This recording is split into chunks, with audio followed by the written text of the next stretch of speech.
दोस्तों नमस्कार। Study with Ravi में आप सभी लोगों का स्वागत है।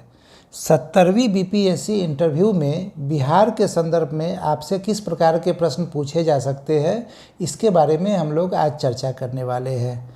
मैंने जो वीडियो बनाना शुरू किया है इस प्लेटफॉर्म पे, जिसका नाम स्टडी विथ रवि है, वहाँ मैंने एक गौर किया है एक बात कि यदि कट ऑफ से संबंधित कोई वीडियो बनता है तो काफ़ी लोग देखने के लिए आते हैं कि कट ऑफ क्या है। एक तरह से मैं बोलता हूँ कि कट ऑफ खेलने आते हैं।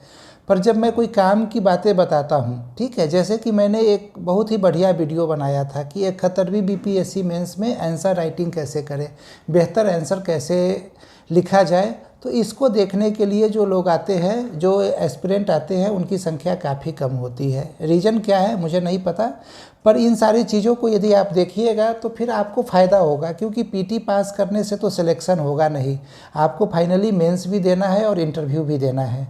फिर भी मैं बता दूं कि 70वीं बीपीएससी में जनरल कैटेगरी के जो भी एस्पिरेंट है, जो 440 मार्क्स के आसपास जिनका आ रहा होगा, उन्हें निश्चित रूप से इंटरव्यू के लिए समय निकालना चाहिए और इंटरव्यू की तैयारी अब करनी चाहिए, क्योंकि अब वो समय आ गया है जब आपको इंटरव्यू मोड में आ जाना चाहिए। अक्टूबर महीना समाप्त होने वाला है 10 दिन अक्टूबर में।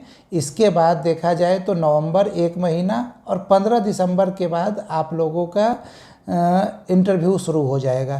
तो कुल मिलाकर देखा जाए तो 2 महीने का समय है बस, ठीक है। 2 महीने में आप लोगों का इंटरव्यू शुरू हो जाएगा। तो इसमें बिहार से संबंधित क्या क्या प्रश्न पूछे जा सकते हैं, इसके बारे में थोड़ी सी चर्चा कर लेते हैं। सामान्य परिचय, ये सामान्य परिचय के बारे में वही बातें पूछी जाएगी जो आप लोग बीपीएससी प्रीलिम्स एग्ज़ाम के लिए पढ़ते हैं, ठीक है। बिहार का क्षेत्रफल कितना है, बिहार कितने की सीमा कितने राज्यों से मिलती है, बिहार की सीमा किन देशों से मिलती है, किस जिला की सीमा किस राज्य से मिलती है, ये सारे सवाल आपको जानना पड़ेगा। इसके अलावा सेंसस, बिहार का जो सेंसस है मेनली 2011 वाला ही, वो आप लोगों को अच्छे से याद हो जाना चाहिए कि बिहार की जनसंख्या कितना है, पुरुष कितना, महिला कितना, लिंगानुपात कितना है, ग्रामीण क्षेत्र कितना है, साक्षरता कहाँ सबसे ज़्यादा कहाँ सबसे कम, ये सारी बातें याद होनी चाहिए। इसके अतिरिक्त आपका जो ज़िला है, उस ज़िला की सीमा किन अन्य ज़िलों से या किन अन्य राज्यों से लगती है, इसके बारे में भी आपको निश्चित रूप से जानकारी होनी चाहिए। तो ये सामान्य परिचय हो गया, जिससे जो सवाल आएगा आप निश्चित रूप से बना लीजिएगा। दूसरे पॉइंट पे आते हैं तो इसमें जीविका, 7 निश्चय 1 और 2 तथा कृषि विकास रोड मैप, इससे आपसे सवाल पूछा जा सकता है। तो जीविका क्या है, तो सबसे पहले तो आपसे यही पूछा जाएगा कि इसका फुल फॉर्म क्या होता है, ठीक है, इसका पूरा नाम क्या है। तो बिहार ग्रामीण आजीविका प्रोत्साहन समिति, ठीक है। ये जीविका जो है ये क्यों लाया गया, तो ये ग्रामीण क्षेत्र में गरीबी उन्मूलन के लिए लाया गया, महिला सशक्तिकरण के लिए लाया गया, कृषि, उद्योग, स्वास्थ्य, इन क्षेत्रों में बेहतर हो सके, इसके लिए जीविका को लाया गया, ठीक है। तो जीविका के बारे में आप लोग निश्चित रूप से पढ़ लीजिएगा।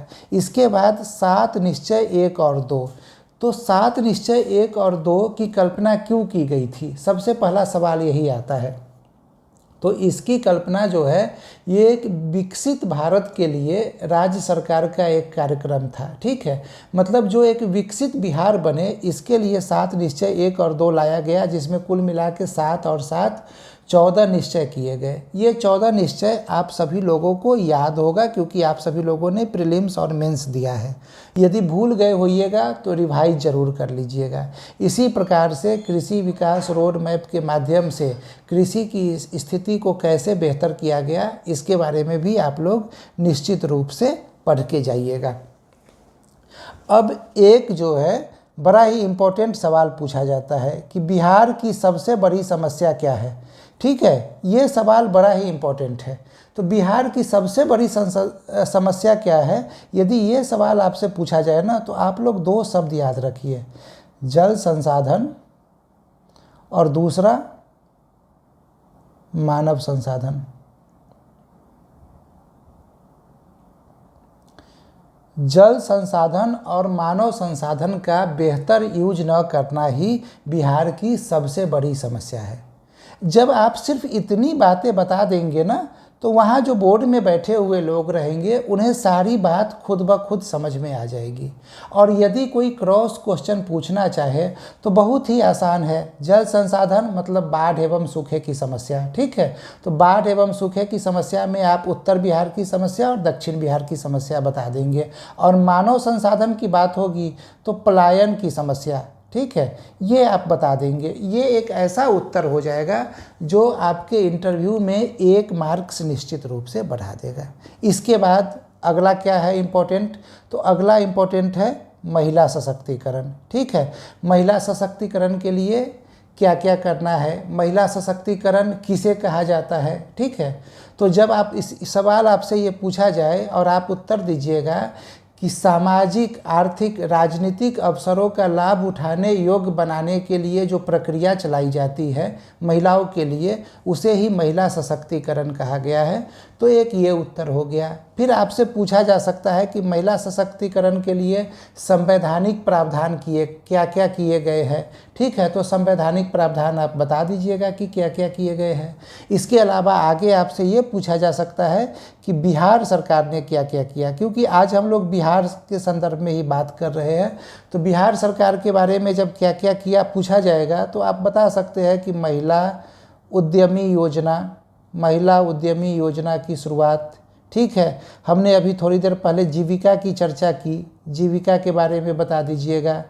पंचायती राज व्यवस्था में आप देखिएगा कि बिहार में महिलाओं के लिए 50% सीट रिजर्व किया गया है, ये आप बता दीजिएगा, ठीक है। बीपीएससी या अन्य एग्ज़ाम में 35% आरक्षण दिया जाता है।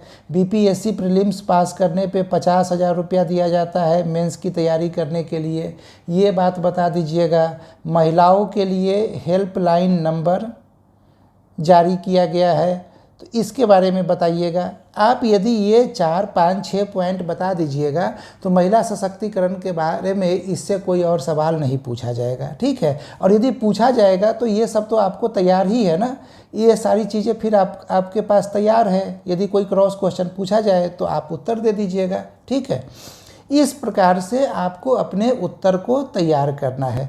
आगे जो टॉपिक है, इन टॉपिक पे आप खुद से तैयार कीजिएगा, क्योंकि मेंस में आपने सब कुछ पढ़ा होगा।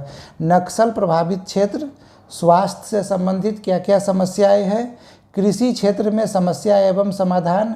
यदि आपसे 4 पॉइंट पूछा जाए तो आपके पास कम से कम 20 पॉइंट होना चाहिए कृषि क्षेत्र के बारे में बताने के लिए। ऐसे ही बिहार में औद्योगिकरण की क्या क्या चुनौतियाँ हैं, बिहार के पिछड़ेपन का क्या कारण है, इसके बारे में। और ये बड़ा ही एक इम्पॉर्टेंट टॉपिक है, शराबबंदी, ठीक है। तो शराबबंदी के फ़ायदे और नुकसान ये निश्चित रूप से करके जाइएगा। बिहार की एक मांग है विशेष राज्य का दर्जा, तो विशेष राज्य का दर्जा बिहार को देना चाहिए या नहीं देना चाहिए। अब आप जब इंटरव्यू देने जा रहे हैं तो वहाँ एक सबसे इम्पोर्टेंट बात जो आपसे डिमांड किया जाएगा कि आप अपना कोई भी उत्तर पॉजिटिव नोट पे दें, ठीक है। किसी भी उत्तर में नकारात्मक चीज़ों को न लाए। जब आप कंक्लूड कर रहे हो तो उसको पॉजिटिव नोट पे ही समाप्त करें, ठीक है। कि हाँ, हालांकि जैसे कोई चीज़ है जहाँ सिर्फ आपको समस्याएं ही दिख रही हो, तो फिर उत्तर इस प्रकार से लिखें कि हाँ, तात्कालिक समस्याएं तो है, पर यदि दीर्घकालिक स्तर पे हम देखते हैं तो हम पाते हैं कि इन समस्याओं का समाधान किया जा सकता है और एक बेहतर विकास, एक बेहतर बिहार की कल्पना की जा सकती है। तो ये सारी बातें हैं। इसके अलावा आप लोग खुद से भी और पॉइंट तैयार कीजिएगा। मैंने बस एग्जाम्पल के लिए यहाँ पे 11 पॉइंट लिया है ताकि आप लोगों को एक आइडिया हो जाए। जब रिजल्ट आ जाएगा और जब इंटरव्यू की तैयारी की जाएगी तो उस समय ये 11 51 पॉइंट में चेंज हो जाएगा और उन सारे 51 पॉइंट पे क्या एक आदर्श उत्तर होना चाहिए जो आपको इंटरव्यू में बोलना है, वो सारी बातें मैं इसी प्लेटफॉर्म पे बताऊंगा। ठीक है। तो आप लोग यदि कट ऑफ से ज़्यादा नंबर आ रहा है, यानी कि 440 से ज़्यादा नंबर आप लोगों का आ रहा है, जो भी आप लोगों ने अपने लेवल पे अभी तक कैलकुलेट किया है, तो आप लोगों को निश्चित रूप से इंटरव्यू की तैयारी करनी चाहिए। यदि मेरे द्वारा जो बातें बताई जा रही है इससे आप लाभान्वित हो रहे हैं तो वीडियो को लाइक कर दीजिए, अपने दोस्तों के बीच में शेयर कीजिए और कमेंट करके पूछिए यदि कोई डाउट है तो, ठीक है। यदि चैनल को अभी तक सब्सक्राइब नहीं किया है तो चैनल को भी सब्सक्राइब कर लीजिए। धन्यवाद।